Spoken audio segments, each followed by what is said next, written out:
It's right there in the midst of the 10 words from Mount Sinai.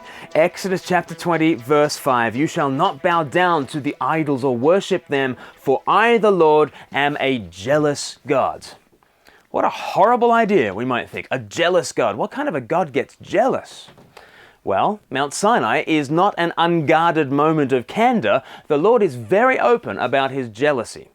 At a glance, I found 34 times in the Bible where the Lord is said to be jealous. This is not something that he seems to be embarrassed about. And here in Exodus 20, it serves as the justification for his word, his commandment, against graven images, which we saw yesterday. The Lord is saying, don't go after other gods because I am jealous. Well, again, we have to ask, what kind of a God gets jealous? Answer, a God of love. You see, jealousy implies a context of committed relationships. God is jealous because he is faithful, unlike his people. The reason he's a God of jealousy is because he is a God of love.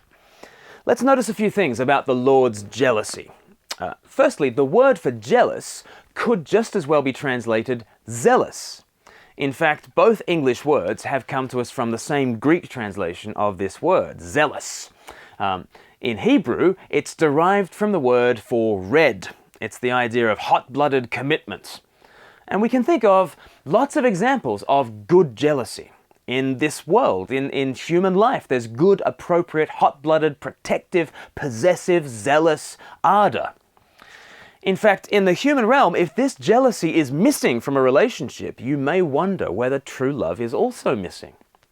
If a husband is simply uninterested in the amorous advances of a man that makes approaches to his own wife, we would start to question that husband's true love. Is he really that bothered with her if he's not starting to feel jealous?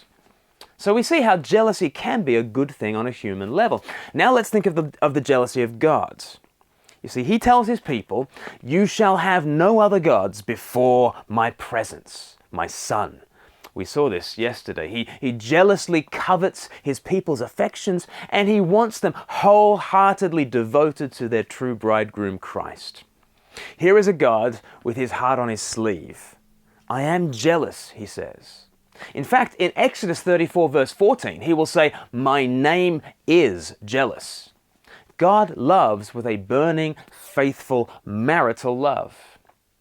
First of all, the Father loves his Son in the power of his Almighty Spirit. It is a marriage-like love. It is rightly possessive and rightly jealous. And then he loves his people, those who are married to his Son. He loves the bride of Christ with that same ardent love.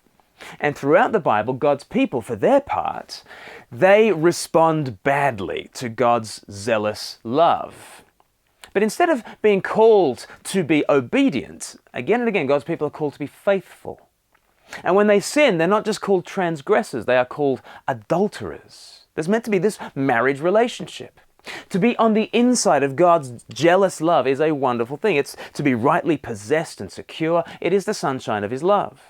To be on the wrong side of his jealousy is a terrible thing, because those who demean, threaten, or harm the objects of his love, either his Son or his people, those people will feel that jealousy as the consuming fire of his wrath. The same jealous love will be experienced in two very different ways. For some, it's the sunshine of his love. For others, it's the blazing fire of his judgment. But it's the same love, the same jealous God.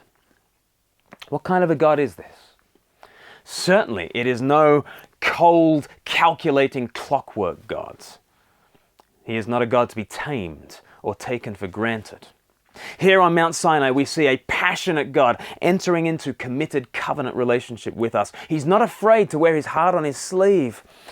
But it's on the mountain of Calvary that we see the full depths of his passion. There on the cross, his heart was not simply bared, but pierced. His jealous love was not merely named, but demonstrated for all time. With his arms outstretched to the world, he does not approach us as a cosmic lawgiver. On the cross, we see his deepest, truest nature. He comes to us as a jealous, zealous lover. And as he makes himself vulnerable to us, the question that defines every human being is not, how can you disobey this lawgiver? The question for us all is, how could you spurn this love?